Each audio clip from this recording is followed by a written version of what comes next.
দর্শক, এই মুহূর্তে মিরপুর থেকে যুক্ত হচ্ছেন সহকর্মী SM আরিফ।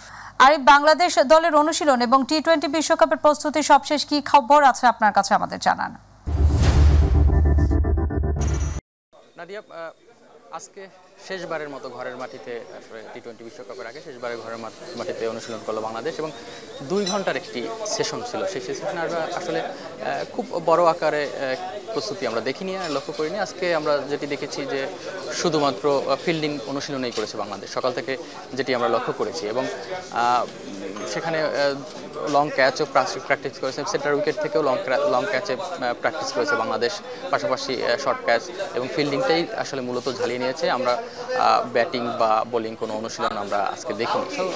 বলতে গেলে আজকে শেষ দিন নিজেদের একটু গা ঝালিয়ে নেওয়ার মতো অনুশীলনটাই শুধু আমরা দেখেছি। পর কিন্তু আমরা দেখেছি যে তারা সবাই ফিটনেস এর জন্য চলে গেছে। তো এই আজকের অনুশীলনটা আসলে খুব বেশি মুখ্য নয়। আজকে যেহেতু দল বিশ্বকাপের উদ্দেশ্যে যুক্তরাষ্ট্রের উদ্দেশ্যে রওনা দেবে রাত 1:40 সে কারণে আসলে নিজেদের একটু শেষ সময় ঝালিয়ে নেওয়ার এই অনুশীলনে আসলে আমরা সাকিব আল হাসানকে দেখতে পাইনি, যেটি পাশাপাশি তাসকিন আহমেদ কিন্তু সকালে ছিলেন।